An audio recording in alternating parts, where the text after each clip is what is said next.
Welcome everybody to our webinar today. My name is Chris Anselmo. I'm here with Tony Marlette. We're with Brookside Tax and Financial Group. Tony's new to our firm, but not new to the industry. Tell us a little bit about yourself, Tony. Yeah, thanks for having me on. So I've been in financial services now for about 15 years, a variety of roles ranging from client services to sales support, trading, operational, and then the last 7 as an advisor.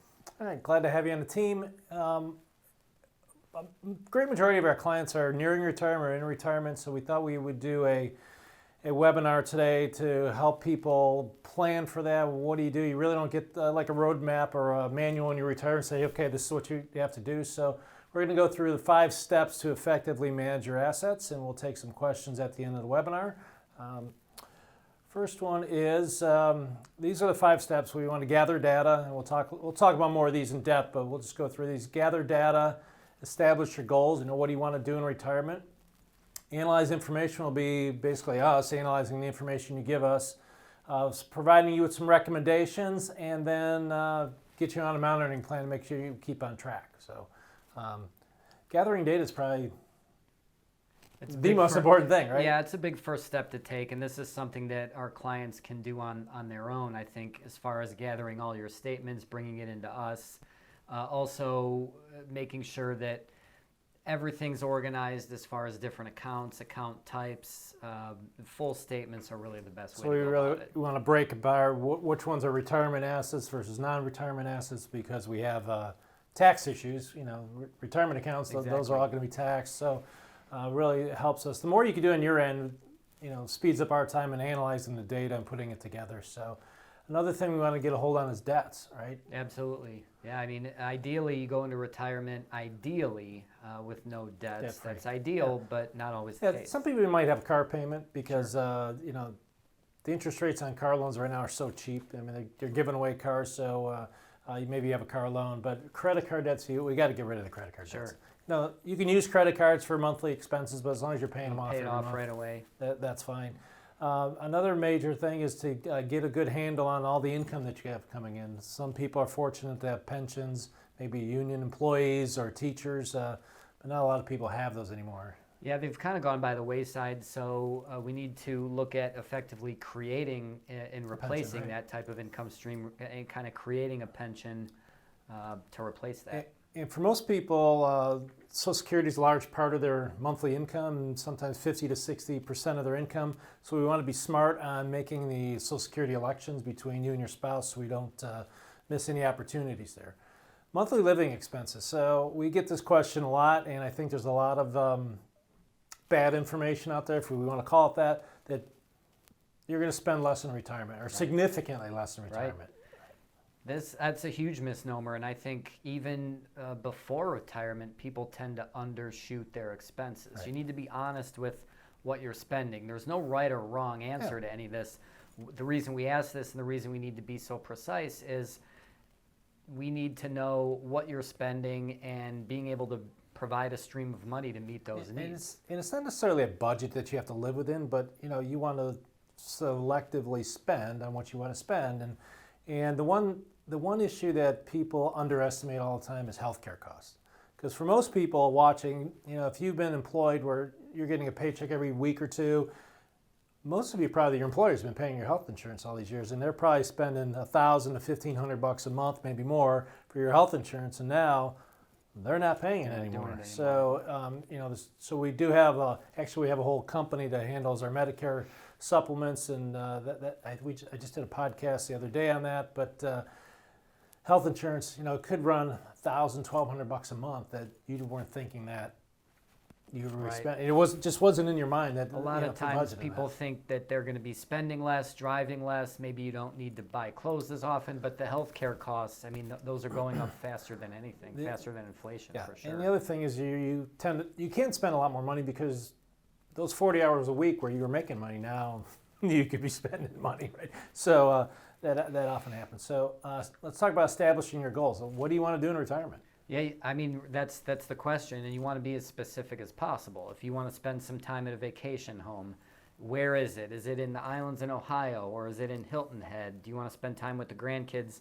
How often? How much does it cost? If you want to travel the world, what does that look like as far as how many times a year you're going to be doing it? What are the costs involved? Right, and the goals necessarily aren't a number. Like people often ask, how much do I need to retire? Well, that's going to be different for everybody. Some people will stay at home and they'll spend $2,000 a month, yet some people will be traveling or they'll be maybe snowbirding, right? So they're going to spend 2-3 months in Florida or Arizona. So you got to factor all that in to see if you can afford to do that. And then you're going to have hobbies.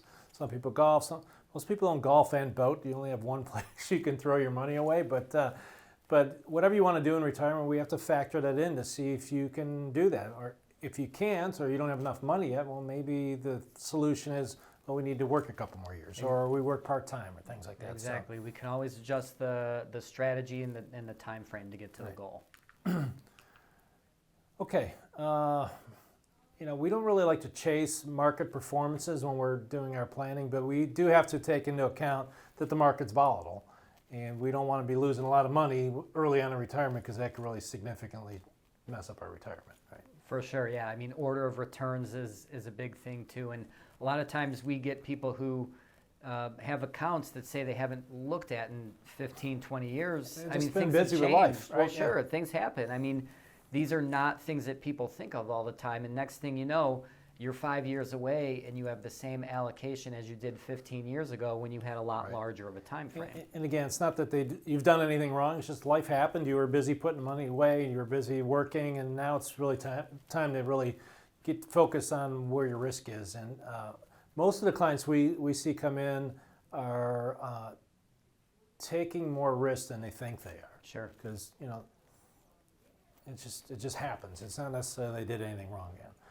Okay, so let me back up a little bit. So one of the first things we have our clients do is go on our website. In the corner of our website, brooksidetax.com, there's a little link there it says get your risk score. So if you click on that, we have this color money risk analysis. I think it's 11 questions. It's real easy. There's no right or wrong answers, but it gives us an indication of how aggressive or not aggressive you want to be. And for compliance reasons, we need to have that too. Because Yeah. if you're very conservative, we don't want to invest you like someone who's very aggressive. So It also does a nice job of putting investment concepts into a proper context. right, yeah, it's again, take 5 minutes. So here at our firm, we kind of look at money as like a stoplight: red money, yellow money, and green money. So red money would be that money that is in the market: stocks, bonds, mutual funds, variable annuities, whatever you have. They have risk because the market will go up and down, but the red money is like nobody's watching it. You just, you bought things as you went along. You have an IRA here, you have 401k there, you have something at a bank. There's no coordinated approach, so it's kind of out there and just out there with no direction. So we really want to take that red money and turn it into yellow money if we can. So Tony could talk about yellow money. So. Yeah, yellow money is still having market exposure. We're diversifying it out a little bit more. We're more actively managing it. So really, the biggest thing we're doing with taking the risk down a notch is just diversifying. Diversifying it out, making sure it's actively managed and working towards a goal can actually take down your risk without you having to go, completely quote unquote risk free or market risk free. So actively managed means we are going to hire a money manager to watch over your account and select a portfolio that's within your risk tolerance. So instead of it all being just out there like with red money, we're going to help reduce risk by, first of all, determining what risk you want to take. So if you want to be 50-50, that's fine, but then have someone actively watching the money so you don't get skewed. Now, green money is all that money that just pays interest. Yeah, it's your stable money. I call it an emergency fund. Things that, if you're in retirement, 6 to 12 months living expenses should be really kind of a barometer. If you're still in your working years, maybe less, 3 to 6 months. But fixed annuities, CDs, things like that have a set interest rate. And then when they come due or expire or whatever, you have access to that money in addition to I checking think one thing savings. that came out of the pandemic that no one would want to say on TV because it was like political death, but you need to have some savings. Sure. Because what if there's no government to bail you out and you have something in your life that you're out of work for 3 or 4 months, or you're sick for 3 or 4 months, or you really need to have, like Tony says, emergency money put aside so that you can get through those those times. The green money, again, is just paying interest, so it's going to be checking, savings, CDs, fixed annuities at the banks. But we've had trouble in this arena for the last half a dozen years, maybe 10 years, because interest rates have been so low. So it's really tough to find good interest rates right now. Yeah, and I mean, you want to probably minimize anything long-term in your green money. That's more your emergency money. I think that's the more important facet of it. Like you said, rates are really low. You kind of have to take what you can get for that short-term money right now. And some of the fixed annuities we use just either as an alternative to the bank products, which are paying nothing, or alternative to the risk of the bonds. When the bonds, for people out there, when bonds are paying really low interest rates, if they go up, then bonds are going to go down. So we want to mitigate that risk. So red, yellow, and green money. Timeline, this is my, I don't know if this is my saying, but I always say it, retirement is a function of money, not age. Because a lot of people say, well, what age do you want to retire at? It's really, if you have enough money, you can retire whenever you want. I mean, look at pro athletes. They can retire when they're 30, right? Because they have millions of dollars put away. So it's really important to get a handle on money, because some people hate what they do. They wish they could retire 5 years ago because they don't like their job. So you just need to keep saving and saving and saving to make that happen. Now, is there any magic number? No, it's all about those goals, when you can get there, not necessarily, like we said, age, but the goals, how aggressive you want to be, how aggressive you are right now. And then also, speaking of income sources, Social Security, we can take a look at what's the best bet as far as when you can maximize your Social Security. So there's 96 months you can turn on Social Security between 62 and 70. We have software that helps analyze that for you. So, because there's some mistakes being made on that in that arena. Because once you elect Social Security, you have one time to undo it. You have 12 months. But other than that, if you elect it too early, you don't get to say, okay, I want to redo it. You used to be able to. You used to be able to do it all the way up to 70, pay all the money back and redo it. But there's a lot of elections that are irrevocable, and it also affects your spouse. For a single person, the elections aren't that many, but when you have a spouse, it really comes into play. So we have the software to run through that. It's easy. It doesn't cost you anything to do it. So at least let us figure out your Social Security part for you. When do you start accessing retirement accounts? Well, that's what we were talking about before as far as that order of returns go, or the order of withdrawals, where you want to make sure you're paying attention to your tax situation. If taxes, which are really low right now, are going to be going up, and say you're a retiree right now, maybe you want to start drawing down those taxable accounts, the IRAs and Roth IRAs and things like that, and deferring the other ones where your tax burden is going to be a little bit So we less. kind of look at it both ways. So let's say you're 62, but when we do your Social Security analysis, it says the best time for you is 65 and 3 months. So maybe for those next 3 years, we pull money out of the retirement accounts to let your Social Security grow. And it could be vice versa. You could take your Social Security and let your retirement accounts grow, but that's all good part of the analysis. The taxes, a little bit. Taxes are on sale now. I've been doing this for about 35 years. These are the lowest tax rates we've ever had. So it might be time to access those retirement accounts. Look, those are retirement accounts. Somebody's going to pay the tax. Either you're going to pay the tax or your loved ones are going to pay the tax. So somebody down the road is going to pay the tax. So you might want to let us crunch some numbers for you and say, look, let's pay them while the taxes are low. I mean, we're at $28 trillion of debt. Taxes are going to have to go up, and don't believe that they're just going to be on the super wealthy. So let's look at when you start accessing those. So taxes a little bit. I'll take this. So the Secure Act came out a year or so ago.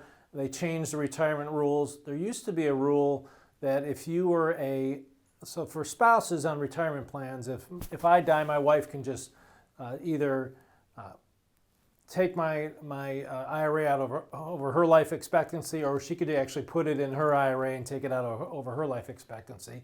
But for non-spouses, the rule used to be you had to take it out within 5 years if you didn't make any election, or you could stretch it out over your life expectancy. So they're doing away with that, because these accounts, let's say grandpa's had this IRA for 30 years, the IRS has got no money out of that account yet. And then all of a sudden, grandpa decides to make the beneficiary his great-grandson. The IRS may not see money for 100 years, or very little money for 100 years. So they replaced that and said, if you're not a spouse, it's a 10-year rule now. You have to have all the money out within, it's actually December 31st of the 10th year, actually it turns out to be 11th year after the person dies, but within 10 years. So you could take it out all at once, you could wait till the 10th year, but that money's going to come out and get taxed. The next one is RMDs. Yeah, RMDs now age 72. RMD is nothing more than, as the initials imply, required minimum distribution that anybody has to take out at age 72. So there's a table qualified that'll account. tell you have to, when you're 72 you have to take out this much, when you're 73 you got to take out that much, when you're 75. So as you get older you're going to be taking out a bigger percentage. But now it used to be 70 and a half, now it's 72.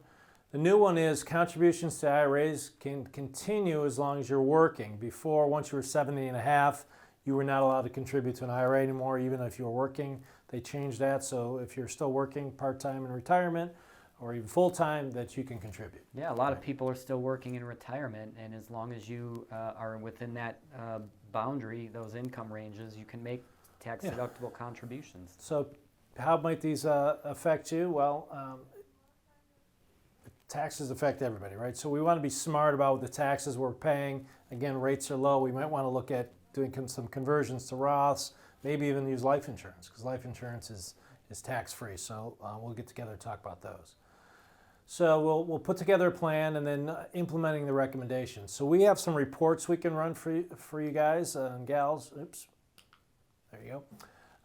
First one, Social Security maximization, which goes through those 96 months and tells you what's the best, at least mathematically, what's the best time to take it. Now, not everyone does what it says because, like, if you hate your job and you want to retire early, maybe you're just going to bite the bullet and take your Social Security early. Some people might want to wait. We may want to use IRAs to let them wait. So a lot of that's in those. Color money is the risk one, right? That's the risk one. It shows you the breakdown. The red will show you, as we mentioned before with the red, yellow, green, it'll show you where you're at right now versus where we recommend that you end up. So part of that will be if you come back, let's say you came back as a 50 out of 100. Well, maybe 50, that tells us, rule of thumb, 50% of your money should be safe, 50% of your money should be in the market. So Retirement Compass is a little more, let's say, thorough report. We break down all your accounts. People were trying to solve for $5,000 a month. How are we going to get it? Well, we have so much coming out of Social Security because we know that we just did your Social Security report. We have so much, maybe you have a pension. So now we need an extra, $2,500 a month because we're a little bit short on that. Where are we going to pull it from? So it analyzes all your various accounts and shows you graphically, and for all you engineers and CPAs out there, a lot of columns, a lot of numbers, but it tells you exactly where we're going to take the money out, so you have some peace of mind to know that you're not going to run out of money. Right, and that between the three of these, they really function as a nice blueprint for what we're actually going to do. And the other one we have is the asset map, which is kind of nice. It kind of actually shows you where your assets are being invested at and how we're going to get that pie chart to look like we want it to. Okay, monitor and maintain. This is really important. I mean, these are big. Yeah, if we're truly providing advice and being consultative, we need to monitor over the years, meet with you. It depends how often. Yeah, I usually leave it up to the client. Some clients are good with meeting once a year. Some people want to Quarterly, meet yearly, whatever it may be, just to make sure that the goals are still the same, the time frame's still the same, and if we need to make adjustments, we make the adjustments. And probably 90% of our clients, we're doing their tax returns, so we're going to see them at least once a year.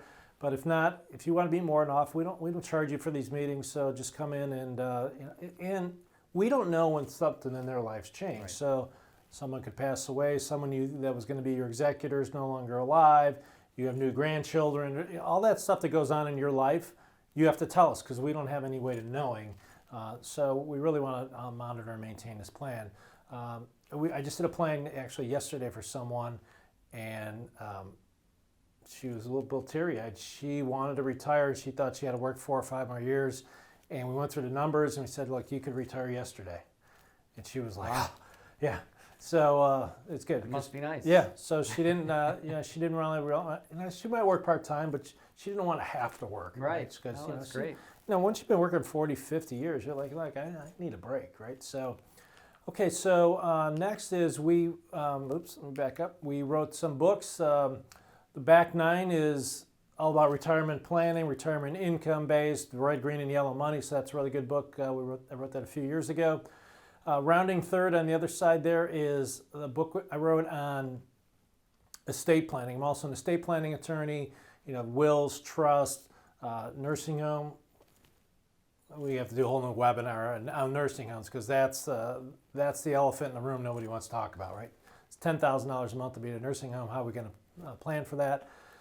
Hindsight's kind of a really cool book. We sent out probably 1,500 to 1,600 questionnaires to our clients and said, look, what would you tell the next generation? What would you do 15 years ago, 10 years ago, 5 years ago before you retired? And it was really enlightening.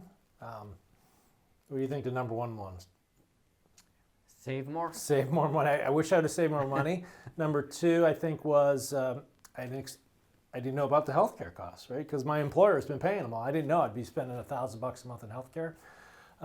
There were some really nice ones. There were some sad ones. Some people were lonely. Some people worked so hard they never had any hobbies, and now now I don't want to learn golf when I'm 65 years old. But so it's a really neat A lot book. of free time. Yeah, it's a quick read. Just call our office if you want. The other 2 are really on how to use the tax code. Really, a no compromise retirement plan is how to minimize taxes, use Roth IRAs, use life insurance, and the new rules for retirement savings for people a little younger, that maybe we should start using some of these tax advantage programs because look, taxes are going up. Right? There's no way about it. Right. Okay, questions? I think some people have chimed in. Tony, can you read any of those questions there? So why do I need to bring statements? Okay, well, it's really hard for us to do our job unless we're not trying to pry, but we need to know everything. So if you're wanting our help and we want to build a plan, you can't give us half the data. Right? The more detailed, the better. If somebody comes in and says, "Hey, I have a 401k, it's X amount of dollars, and I think it's like 50-50." Well, we don't know that, and I mean, we need to know maybe a little bit more specifically. How long has it been like that? What have the allocations? Right, because some of the things we look for is how expensive are those mutual funds or annuities you're in.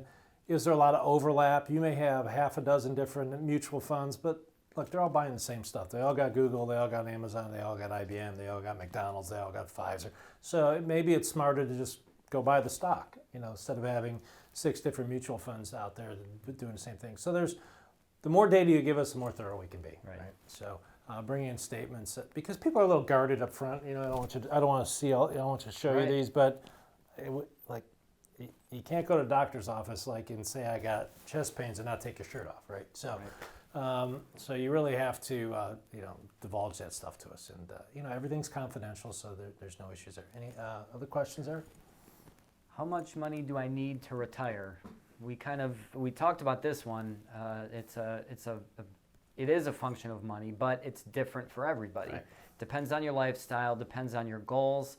Somebody who's a little more frugal and has lower expectations may not have to have as much saved up as somebody who's going to be traveling the world. We have some clients that $2,500 a month is all they need, and then we have some clients say, look, I need $15,000 a month.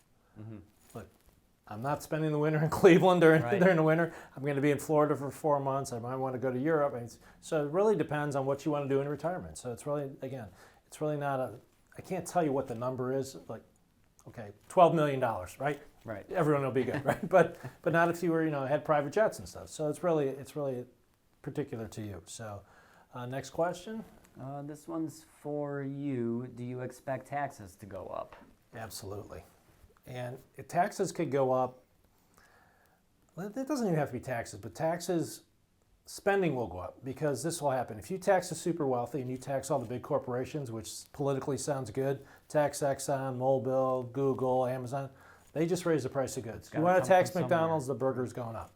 Right? So if you want to tax Exxon Mobil, instead of paying $3 a gallon for gas, you're going to pay $4 a gallon for gas. So the money has to come from the consumer. So one way or another, whether it's taxes or increase in price of goods, the middle class is going to pay, because we always do. Right. And if the super wealthy have the tax code on their side, so be it. But they create jobs, they Sure. create companies.